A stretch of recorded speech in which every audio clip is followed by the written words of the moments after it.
আমরা এখন চলে এসেছি সংপিডংয়ে, কিন্তু যেহেতু অনেকটা রাত হয়েছে সব কিছু কালোই লাগছে। এখানে তোমরা দেখতে পাচ্ছ যে সব কিছু ক্যাম্পেনিং করা আছে।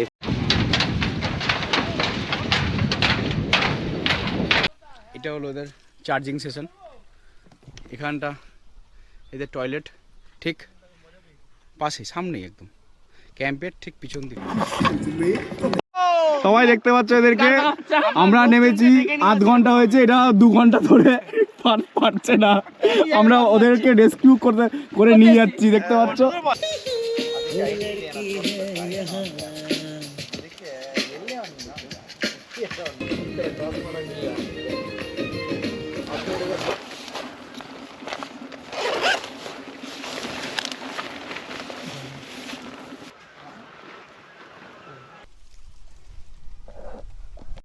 আজকে আমি রয়েছি মেঘালয়ের একটা ছোট্ট একটি রিভার সাইড ক্যাম্পে।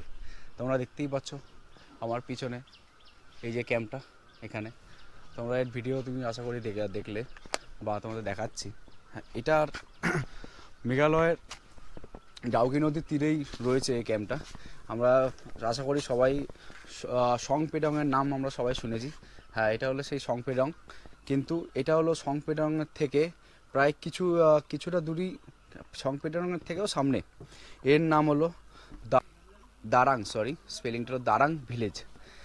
আর এই যে ক্যাম্পেনিং, এই ক্যাম্পেনিংটার নাম হলো ফ্র্যাঙ্কস্টিন ক্যাম্পেনিং। আমি যদিও ডেসক্রিপশানে বা অন দ্য স্ক্রিনে আমি এই নাম আর এদের কন্ট্যাক্ট নাম্বার আমি দিয়ে দিচ্ছি। তোমরা দেখতেই পাচ্ছ, বা এর আগেও অনেক ভিডিওতে রয়েছে যে সংপেডংয়ের ক্যাম্পেনিং, কিন্তু আমরাও গেছিলাম। কিন্তু সংপেডংয়ের আগেই এই দারাং ভিলেজটা পড়বে। ওই দারাং ভিলেজের পাশেই এটা দেখতে, মানে এই ক্যাম্পেনিং। আমরা রাত্রিবেলা কালকে এই ব্রিজটা দেখেছো, ওই ব্রিজ হয়ে আমরা এখানে এসেছি, এখানটা। আর যেহেতু আমরা বাইক কার এসেছিলাম, গাড়ি ওখানে ব্রিজে ওই দিকটা পার্কিং করা আছে। ঠিক যে ব্রিজটা রয়েছে, এই ব্রিজের পাশেই এদের মানে পার্কিং স্লট, আর রাস্তাটা এখান থেকেই এসছে। এখানে তোমরা আসলে সত্যি একটা, এখানে বলছি কারণ হলো সংপেডংয়ে আমরা গেছিলাম, সংপেডংয়ের জায়গাটা এতটা পরিষ্কার ছিল না। কারণ প্রত্যেকটা লোকই জানে যে সংপেডং মেঘালয়ের ক্যাম্পেনিংয়ের জায়গা। আমরাও সেই ভেবে গুগল ম্যাপে সেরকম দেখেই এসেছি, কিন্তু এক্সপ্লোর করাটাই আমাদের বা আমার ইচ্ছা, যে আমরা একটু অফবিট তো এটাকে বলা হয় না, মানে একটু অন্য জায়গায় গিয়ে থাকা, তার অনুভূতিটা কিরম। সবাই তো গেছে সংপেডংয়ে, কিন্তু এই দারাং ভিলেজের মানে আসলে কিরম কী হয়, সেই হিসাবে আমরা এখানে এসেছি। আর সত্যি আমার মনে হচ্ছে সংপেডংয়ে না থেকে সত্যি আমরা এটা ঠিক ডিসিশন নিয়েছি। কারণ এদের মানে যারা এখানে সার্ভিস দিচ্ছে ছেলেরা, মানে জল সার্ভিস হোক, টেন্ট সার্ভিস হোক, সবাই সবসময়, আমি রাত্রিবেলাও যদি কোনো সমস্যায় পড়েছি তাহলেও ওদের ফোন করলে ওরা সঙ্গে সঙ্গে চলে আসছে। যে এটা মানে যদি জলও লাগে ওরা তখন জলটাও পর্যন্ত দিয়ে যাচ্ছে। আর এখানে তোমাদের বলে দিই, এখানে আমাদের যেহেতু 5 জন এসেছি, টোটাল 5খানা টেন্ট। একটা টেন্টে যদি তোমরা অ্যাডজাস্ট করতে পারো তাহলে 3 জনও থাকতে পারবে, কিন্তু যেহেতু আমরা 5 জন রয়েছি, আমরা দুটো টেন্টে 2 জন, একটা টেন্টে 1 জন আমরা ছিলাম। ঠিক এই টেন্টের ভাড়া নিল 2050 টাকা রাত্রিবেলা, তোমরা দেখলে। আর যে রাত্রিবেলা আমরা বনফায়ার বা বারবিকিউ করেছি, তার জন্য পার কেজি নিয়েছে হলো 350 টাকা। কিন্তু যদি তোমরা না পারো বারবিকিউ, তাহলে ওরা নিজেরাই করে দেবে। যেহেতু আমার একটা বন্ধু প্রসঞ্জিৎ পচা, ও পারে, তার জন্য ও নিজে করেছে।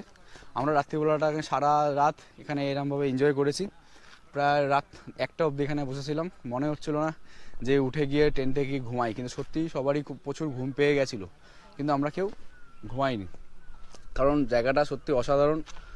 সংপেডং থেকে এখানে আসতে সবাইকে এখানে বলছি, সবাই আমরা যারা বাইরে থেকে আসছি সবাই চাইছি একটু নিজেদের মধ্যে টাইম কাটাতে, নিজেদের সঙ্গীদের সঙ্গে থাকতে, কিন্তু মানে একটু অফবিট মতন জায়গায়, যেখানে শহরে কোলাহল ছেড়ে যে নিরিবিলির মধ্যে যাতে থাকতে পারি। তার জন্যই আমরা যেরামটা চেয়েছি ঠিক তেমনটাই এই জায়গাটা। যেমন ডাউকিতে যেই জলটা যাচ্ছে এখান থেকেও সেই জল যাচ্ছে। জানি না তোমরা অতটা বুঝতে পারছো কি না। এই জলটাও ক্রিস্টাল ক্লিয়ার, আমি নিচের পাথরগুলো খুব সহজে দেখতে পাচ্ছি। কিন্তু এই নদীটার নাম এখানে দারাং, তার জন্য হয়তো নদী হিসাবে জায়গার নামকরণ হয়। এইটার নাম যেহেতু দারাং, তার জন্য বলা হচ্ছে এই গ্রামটাকে দারাং গ্রাম। আর ঠিক ওই পাশে রয়েছে হলো সংপেডং নদী, একটা সংপেডং, তাই হয়তো ওই ভিলেজটা বা ওই ক্যাম্পেনিংটার নামও সংপেডং।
সবাই দেখতে পাচ্ছ এদেরকে, আমরা নেমেছি আধ ঘন্টা হয়েছে, এটা 2 ঘন্টা ধরে পারছে না। আমরা ওদেরকে রেস্কিউ করে নিয়ে যাচ্ছি, দেখতে পাচ্ছ নিয়ে যাচ্ছি ওদেরকে, ওরা আর পাচ্ছে না চালাতে। 2 ঘন্টা ধরে একই জায়গায় ঘুরে ঘুরে বেড়াচ্ছে কায়াকিং এ। এই যে 2 ব্যক্তি আছে, মিস্টার পল আর কমফর্ট, এদের সত্যি মানে সার্ভিস খুব ভালো। আমি নাম্বার এদের মধ্যে দিয়ে দিচ্ছি, আপনারা যদি এখানে আসেন তাহলে এদের দুজনেই নাম্বারই আমি দিয়ে দেবো, এদের সঙ্গে কন্ট্যাক্ট করে আসবে, কারণ সত্যি এদের সার্ভিস খুব ভালো। আর বিহেভিয়ার টু গুড, বিহেভিয়ার খুব ভালো। চলো bye bye bye bye thank you sir. अब क्या नाम है चैनल? তোমরা যদি মেঘালয় ক্যাম্পেনিংয়ে আসো তাহলে এখন সংপেডং ছেড়ে এই দারাং নদীর তীরে এই ক্যাম্পেনিংয়ে আসো। তোমরা দেখতে পাচ্ছ আমি ঠিক এখন নদীর পাড়ে বসে আছি, আর আমাদের ক্যাম্পটা ঠিক ওই দিকটা, ঠিক ব্রিজের পাশেই। আর তার ভিউ দেখতে পাচ্ছ কত সুন্দর, অসাধারণ অসাধারণ। চলো টাটা, আমরা এবার বেরাবো। এখান থেকে প্রায় ডাউকি 60 কিলোমিটার রাস্তা। আর আমরা এসছি চেরাপুঞ্জি, যেটা দেখালাম তোমাদের ডবল ডেকার রুট ব্রিজ হয়ে, ওখান থেকে প্রায় 75 কিলোমিটার রাস্তা ছিল। তার জন্য আমাদের কালকে আস্তে আস্তে অনেক রাত হয়ে গেছে, দেখতেই পাচ্ছেন রাতের পরিবেশটা কীরকম। এখন আজকে টোটাল ট্রিপটা মানে আমাদের ইচ্ছা আছে আজকে ডাউকি যাওয়ার, ডাউকি তারপরে বাম্বুটেক মনে হচ্ছে আর হবে না, অনেক ইচ্ছা ছিল বাম্বুটেক করার কিন্তু করতে পারবো না মেবি। আর এখানকার এশিয়ার ক্লিনার্স ভিলেজ, ওখানেও আমাদের যাওয়ার ইচ্ছা। তার জন্য এখানে আর বেশি টাইম স্পেন্ড করবো না, আমরা এখান থেকে বেরিয়েও। আর একটা কথা, এখানে রাতের ডিনারটা তোমরা এখানেই করতে পারো, কিন্তু একটা খুব তাড়াতাড়ি যদি চলে আসো এরা এখান থেকে এরা বানিয়ে দেবে।